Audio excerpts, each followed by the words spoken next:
Les vraies voix Sud Radio.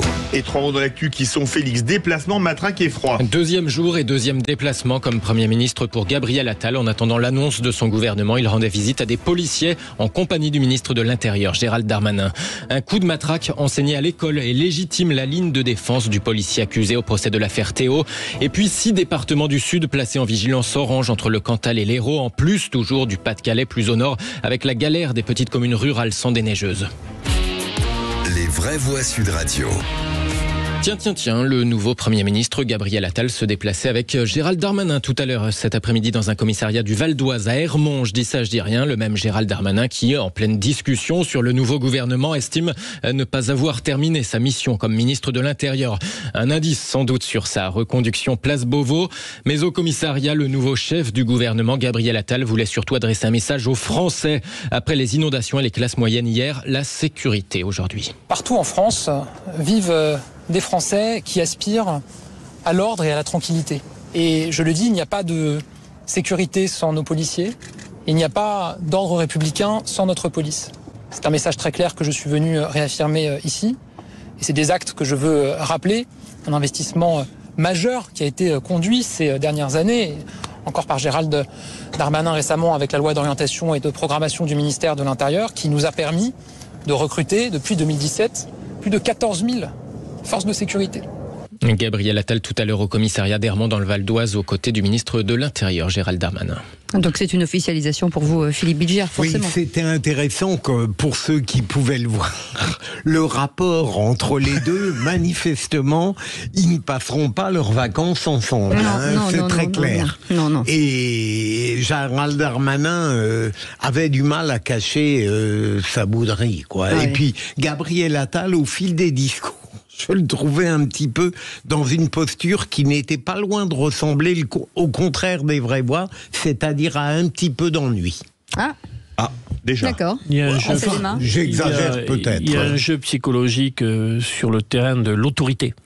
Je ne sais pas si vous avez noté on n'a pas beaucoup de temps, les amis. La phrase de Gérald Darmanin hier en disant je reste parce que j'aime bien terminer le travail qui est engagé. Ce qui était une petite pierre dans le jardin parce qu'il y a encore Gabriel à faire. Attal. Allez. Oui.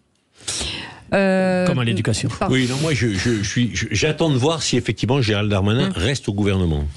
J'attends de voir. D'accord, ok, très bien. Écoutez, bougez pas. Voilà, Deuxième on mot. voit bien qu'il y a de la tension, que c'est pas simple pour lui, il a un choix à faire, mais j'attends de voir Allez, la composition du gouvernement. Matraque au procès de l'affaire Théo, le principal policier accusé qui met en avant un coup de matraque enseigné à l'école de police. J'ai conscience que c'est une blessure grave. Je souhaiterais renouveler ma profonde compassion, avance le fonctionnaire de police âgé de 34 ans, 7 ans après cette affaire Théo, ce coup dans la zone rectale qui a causé une infirmité irréversible au jeune homme âgé d'une vingtaine d'années.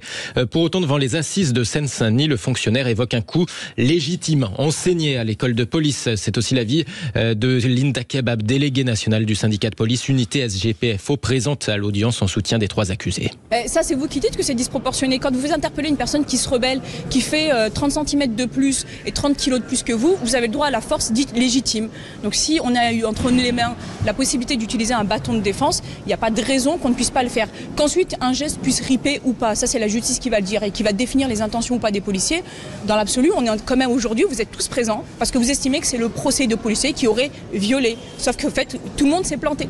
Il n'y a pas eu de viol. Il y a eu une interpellation avec une blessure qui amène une infirmité permanente et c'est la seule raison de ce procès aux assises. Il a été démontré qu'il n'y a jamais eu volonté ni de viol ni de provoquer cette infirmité permanente. Linda Kebab du syndicat de police Unité SGPFO au micro de l'agence France Presse. 3e mot, froid. 7 départements placés en vigilance orange, dont 6 dans le sud du pays. L'Aveyron, l'Aude, le Tarn, le Cantal, la Lozère, le Puy-de-Dôme désormais en orange. En plus du Pas-de-Calais, les chutes de neige ont surpris tout le monde ces derniers jours dans l'Hexagone. Une situation qui met souvent en difficulté les petites communes. Première solution, le système D, comme Didier Caminade, le maire de Cuzorn dans le Lot-et-Garonne. Chaque commune fait avec les moyens du bord, c'est-à-dire pas grand-chose. On n'est quand même pas équipé ni de sableuse ni de déneigeuse. On fait avec les moyens du bord, donc les endroits les plus critiques en sable, on fait à minima, parce qu'on peut pas maintenir un service d'astreinte. On n'est pas, disons, un territoire vraiment équipé. C'est le moins qu'on puisse se dire. On fait intervenir quelquefois les agriculteurs avec des fourches, des raquettes devant là, dont ils se servent pour accueillir le fumier. On les fait intervenir comme ça,